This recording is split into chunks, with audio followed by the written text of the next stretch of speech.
Hi guys, today I'm going to do my Booktube-A-Thon wrap up. Technically I failed the Booktube-A-Thon thing, but I don't really mind because I think readathons are just supposed to inspire you to read.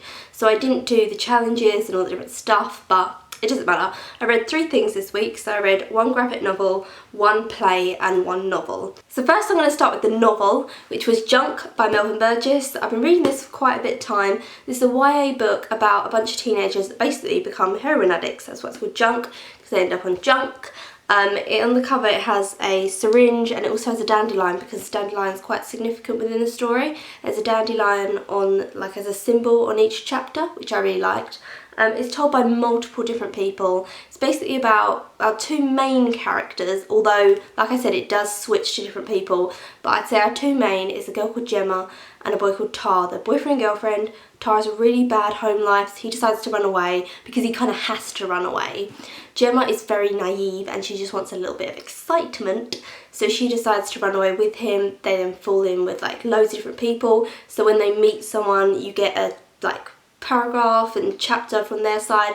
The chapters really do vary in size, so you get loads of different viewpoints. I think the whole thing of like withdrawing from heroin and then how it's just a cycle was done very well.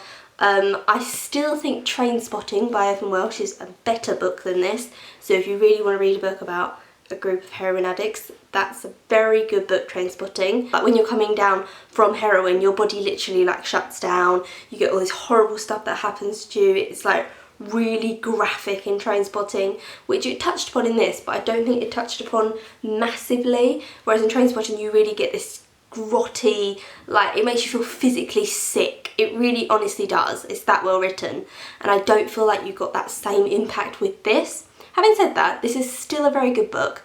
I wasn't majorly keen on the ending. I hate it when authors feel like, oh, we've got to the end, we better tie everything up now. It's like, no babe, just leave it, it's cool. We all know drugs are wrong, and yet people take drugs. Like, I don't know if I'm going to take drugs in my life. You just never know.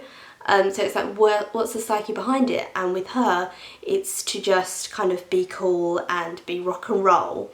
And some people, it's to kind of have that, you know, Janis Joplin 27 Club kind of idealistic world, you know, live fast, die young. Whereas for Tar, her boyfriend, it's kind of escapism. And that's what it is, and that's why he goes so deep into it, is because he does have a bad home life and the drugs help him switch off. So different people's point of view on drugs is very good in this. I would recommend this, I definitely would. It's also set in Bristol, which is in the UK, so I would recommend you buy this and read this. Next up I'm going to show you the graphic novel, which is this one. This is by Raina. I read another graphic novel by her, which is called Sisters, which I reviewed ages ago and I really liked.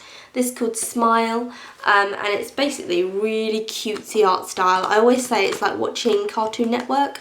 Very cute. This is based on the author's actual life.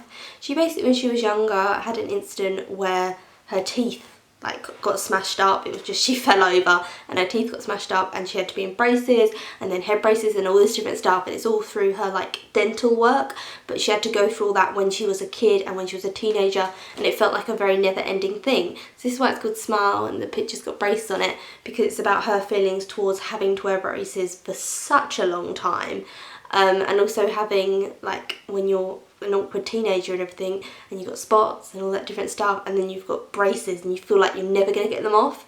So I thought this was really interesting because I've actually never read anything about people like talking about braces, and I didn't have them, so I don't know how it makes you feel or how it affects your confidence or anything like that. I just know that a lot of young people in the UK do get braces, but we never really talk about how it does make them feel in that like space of time.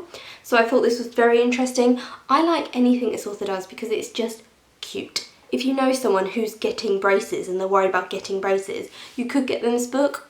The one bit that like maybe you'd be like, oh, take the other pinch of salt, so when she goes to the orthodontist she's always like, I'm in so much pain, it's yeah, actually don't give this to someone who's getting braces. That would be a terrible gift. Yeah, no, forget what I said, don't give it to them ever. And then last but not least, I read this play. This is Leave of Absence. This is by Lucia Frangione. As I said, it's a play, and it's about a girl in a small Canadian town who is kind of, is she gay, is she not? It's a speculation that people are putting around her. So it covers 5 different people: the vicar, her mum, her, this man who's like a neighbour to her, and this woman who works at the church. I would say the structure of the play was so freaking good because it's very experimental. So I've seen a lot of plays, and a lot of plays try and do this where they have the stage, they have two conversations going on at the same time. So this conversation will say something, then this conversation will say something, but the conversations don't correspond with one another.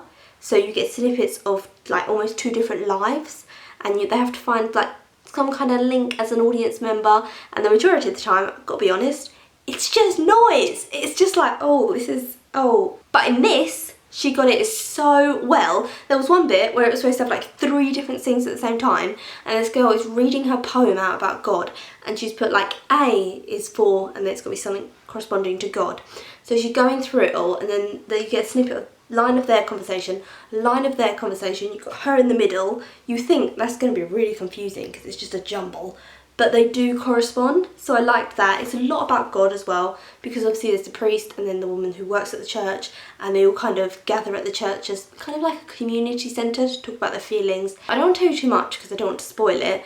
I thought this was so moving. It was dramatic, like really kind of, I did not expect it to go the way it did. It's about homosexuality and people's opinions. So it was a very interesting opinion, which is from Martha, who works at the church, who's like an older woman, but she's also a headmistress of the girls' school. Because Martha believes that being homosexual is wrong and you shouldn't act upon it, but she thinks homosexual people are like gifted and geniuses, and that's a sign of their genius. Because she's like, why is it all like the great writers and poets and all these like artists, there's a huge majority of them that are gay, which is a very interesting study to go into, because it's true, like gay people are in the minority in the UK, and yet when you look at like the best-selling authors and the best artists and the best fashion designers, a lot of them are gay. I really liked this. I think the writer is very, very skilled, loved it, but it was devastating, like really devastating, but a very like well worth your money and your time. Buy it, buy it, buy it. Also, one thing about the play that I forgot to mention is the author wrote this because it's leave of absence, and what she's saying is it's not the stuff that we do say, it's the stuff that we don't say. So there's a leave of absence in this girl's life because no one's really addressing the point head on. Like, are you gay, are you not gay, what's happening? Just tell me. We're fine with you being gay. If you're gay, it's cool. No one's doing that. So it's like they're all absent in her life. Even though they're all talking about her, they're absent. And the foreword on this is really good. She's talking about you might be present like physically in someone's life, but are you mentally present within their life? And you need to keep checking on that. And that's it. That's the end of my Booktube-A-Thon wrap up.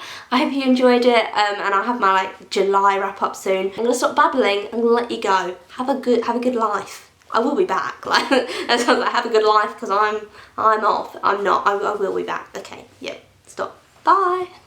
What's this? Why is half my face different? Ooh, it's like in The Dark Knight when it's like, you know, that when he has half his face like burnt off or something, and he's like, why did you used to call me down the station? Go on, say it, and then they're like Two-Face something, and it's like, yeah, I'm Two-Face now.